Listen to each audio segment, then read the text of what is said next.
Tabe, Berimba Kareba. Semoga Anda selalu sehat dan terus bersemangat. Saatnya Anda menyimak berita Sulawesi Tengah bersama saya, Fatur Rahman. Sejumlah berita aktual dan menarik seputar Sulawesi Tengah telah kami siapkan untuk Anda. Berikut 3 berita utama hari ini. Ratusan honorer di Kota Palu berunjuk rasa menuntut kejelasan nasib pegawai pemerintah dengan perjanjian kerja paruh waktu.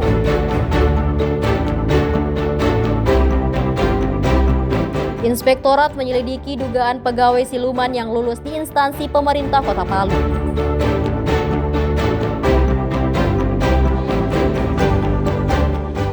Ratusan warga memadati pasar murah yang digelar di kantor Kelurahan Kawatuna.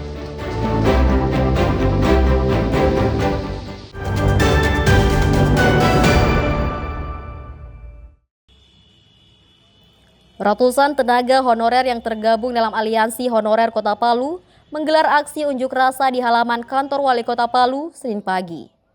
Mereka menuntut pemerintah Kota Palu memperjuangkan pengusulan P3K paruh waktu bagi honorer yang belum terakomodasi.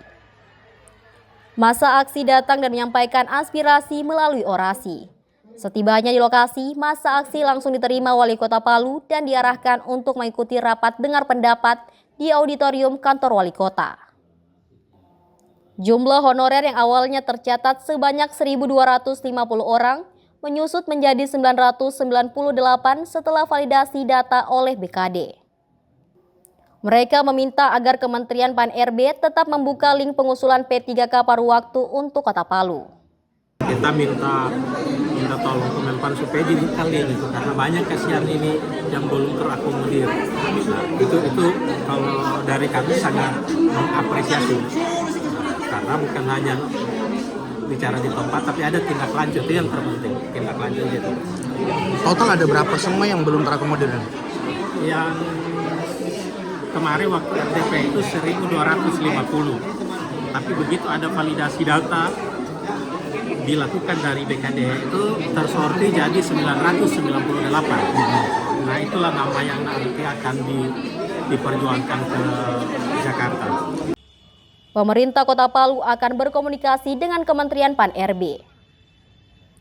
Wali Kota Palu Hadianto Rashid menegaskan Pemkot siap menanggung pembiayaan bagi tenaga honorer yang akan diangkat baik sebagai P3K paruh waktu maupun yang sudah berjalan. Ya, solusinya adalah kita berusaha ya, melakukan komunikasi ke Kemenpan RB secepatnya dan meminta ya, saya tidak ingin bilang mendesak tetapi meminta bahwa hal ini menjadi permintaan besar dan pemerintah Kota Palu siap ya, siap untuk atas pembiayaan ya P3K yang akan diangkat ya, baik paruh waktu maupun yang sudah berjalan. Karena ini merupakan bagian dari keluarga yang selama ini berjuang, bekerja keras untuk Kota Palu, untuk masyarakat Kota Palu dalam memberikan pelayanannya. Dan sebagaimana moto dan keinginan dari kita semua bahwa ya kita berusaha tidak ada satu gitu dari keluarga kita ini yang ini gitu, yang kita tinggalkan ya. Semua kita usahakan untuk betul-betul bisa mendapatkan ini gitu, mendapatkan pengakuan sebagaimana menjadi harapan yang selama ini mereka inginkan. Pemerintah juga memastikan tidak ada honorer yang akan ditinggalkan, serta akan membawa perwakilan honorer bersama BKD dan OPD terkait untuk berkoordinasi langsung ke Jakarta pada hari Kamis mendatang. Aksi unjuk rasa berlangsung aman dan tertib. Masa aksi menyatakan akan terus mengawal proses pengusulan ini hingga ada kejelasan dan kepastian nasib bagi seluruh tenaga honorer di Kota Palu. Syahrul Cahya dan Syamsuddin Tobone melaporkan dari Palu.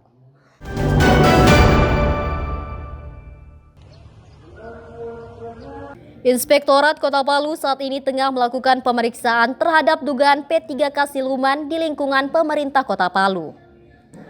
Pemeriksaan difokuskan pada kesesuaian administrasi dan pemenuhan kriteria berdasarkan sejumlah aturan perundang-undangan yang menjadi dasar pengangkatan pegawai pemerintah dengan perjanjian kerja. Menurut Inspektur Inspektorat Kota Palu, Muhammad Rizal, proses pemeriksaan dilakukan dengan menyaring setiap individu berdasarkan landasan hukum yang digunakan. Penilaian tidak berfokus pada pelabelan siluman atau tidak, melainkan pada sejauh mana yang bersangkutan memenuhi kriteria yang ditentukan. Jadi kalau inspektorat, ya kami secara aturan kami punya pedoman pemeriksaan. Pedoman yang pertama itu adalah dasar hukum. Makanya kami mempelajari semua dasar hukum yang ada pakai dalam rangka pengangkatan P3K. Nah itu, jadi setiap orang kami saring dengan semua dasar hukum itu. Nanti dari situ nanti bisa disimpulkan si A misalnya di Undang-Undang Nomor pada 2025 masuk atau tidak, Undang-Undang 2018 masuk atau tidak. Begitu nanti kita saring seperti itu. Nanti terakhir itu akan kelihatan. Jadi kita bukan menyimpulkan dia misalnya tadi siluman atau bukan, tetapi si A masuk kriteria berapa kriteria yang dia penuhi. Mungkin ada kriteria yang tidak penuhi. Nah semua itu nanti akan kami serahkan kepada pimpinan. Nah ini silakan nanti penilaiannya seperti itu. Tapi semua berdasarkan aturan perundangan yang berlaku. Berarti contoh kriterianya mungkin masa kerja begitu Pak ya? Semua masa kerjanya, absennya, macam-macam, banyak sekali. Undang-undang saja kita pakai itu peraturan sekitar 30 akhirnya berundangnya kita paksa. Inspektorat menjelaskan proses verifikasi menggunakan puluhan regulasi sebagai acuan. Kriteria yang dinilai meliputi masa kerja, kehadiran, serta dokumen administratif lainnya yang diminta langsung dari organisasi perangkat daerah terkait. Data tersebut menjadi bahan untuk menentukan tingkat kesesuaian masing-masing pegawai terhadap aturan yang berlaku. Hasil akhir pemeriksaan akan dilaporkan kepada pimpinan sebagai dasar pengambilan keputusan selanjutnya. Proses pemeriksaan ini menjadi bagian dari upaya penertiban administrasi kepegawaian di lingkungan pemerintah Kota Palu. Inspektorat menegaskan seluruh tahap dilakukan sesuai mekanisme dan berdasarkan ketentuan hukum yang berlaku. Syahrul Cahya dan Syamsuddin Tobone melaporkan dari Palu.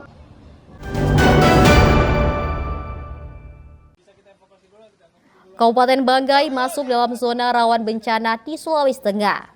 Untuk itu perlu upaya mitigasi bencana serta penguatan kapasitas masyarakat, terutama yang bermukim di pesisir pantai seperti yang dilakukan Posar Luwuk bersama Badan Penanggulangan Bencana Daerah Kabupaten Banggai melalui kegiatan Desa Tangguh Bencana. Kegiatan yang digelar di Desa Bone Bobakal, Kecamatan Lamala ini sebagai upaya pengurangan risiko bencana. Kegiatan ini melibatkan 30 peserta baik dari masyarakat maupun Desa Tangguh Bencana. Adapun materi utama yang diberikan adalah pemindahan korban dan cedera alat gerak dan dilanjutkan dengan simulasi penanganan bencana gempa bumi. Melalui pemberian materi dan simulasi oleh 4 instruktur tersebut, Posar Luwuk dan BPBD Banggai berharap masyarakat semakin sigap, siap dan mandiri dalam menghadapi potensi bencana di wilayahnya. Kami dari Basarnas Posar Luwuk siap mendukung kegiatan Destana yang dibentuk BPBD Kabupaten Banggai ini.